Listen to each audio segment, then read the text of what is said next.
There was a position on the hook called Greenfinger. In no man's land, there were caves that the Chinese used to accumulate round, called the Greenfinger Caves, when they were going to attack the hook. So myself, Corporal Lee and Fusilier Kemsey, we did a layout patrol to make ourselves to that position and overlook the caves to make sure that the battalion wasn't in danger of being attacked. The first thing when you go on patrol is you go through your own mine gap. And the Chinese had a habit of either laying out during the day in no man's land, but they got to our mine gap before we could go out, and either laying mines or else laying an ambush. And we have had ambushes that were taken out as they went out. The Chinese mines were different. The Chinese never had mines that went off when you stepped on them. The Chinese had mines that you stepped on them and they made a loud click and they didn't go off until you stepped off. But you knew that when you stepped off, you were dead. And there was a story, not about necessarily a Fusilier, but a story about the British patrol where the sergeant stepped on a mine and he said to his patrol, "You lads, make your ear, get out of the way, take cover and watch me leap clear." And they took cover, he leapt clear and was blown up. And that's the bravery of just man, but it shows the sick sort of mind that the Chinese had, or the people that make the Chinese bombers had. So every time you went on patrol, or sometimes when you came back, you had to be very aware that the danger point was going back into your own or coming out of your own mine gap.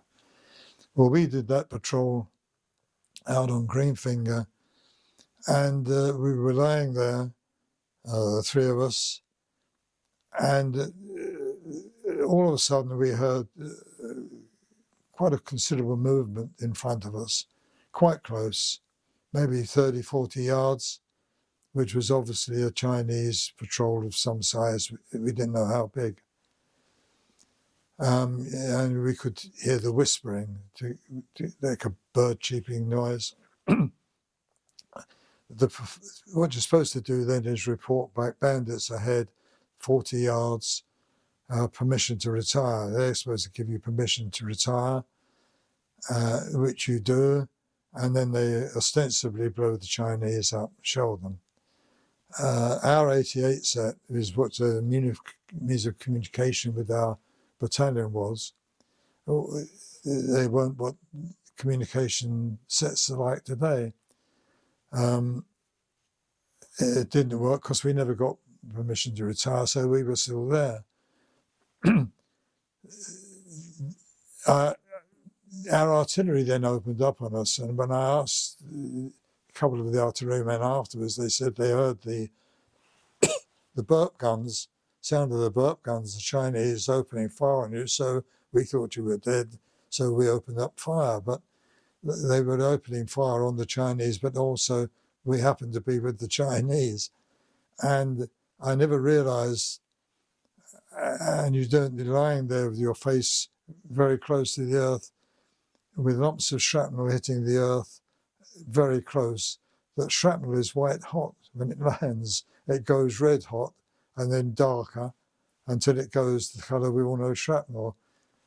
And my one thought lying there was not, I'm going to die or what's going to happen. That's wonderful. I never realised that. It just goes to show your thought processes aren't always what you expect them to be. Well, a fighting patrol came out ostensibly to pick up our dead bodies or what was left of us, and the shelling had driven the Chinese off, and the fighting patrol arrived, and the sergeant in charge said, "Bless me," he said, or not quite bless me, but bless me, they're still alive. And they thought we were dead. The Chinese had actually gone to another ridge that runs parallel with Greenfinger, and they threw a couple of parting shots at us, and then we all came back. I went back to our platoon trench where Sergeant Farrar, our sergeant, was, who was sitting there.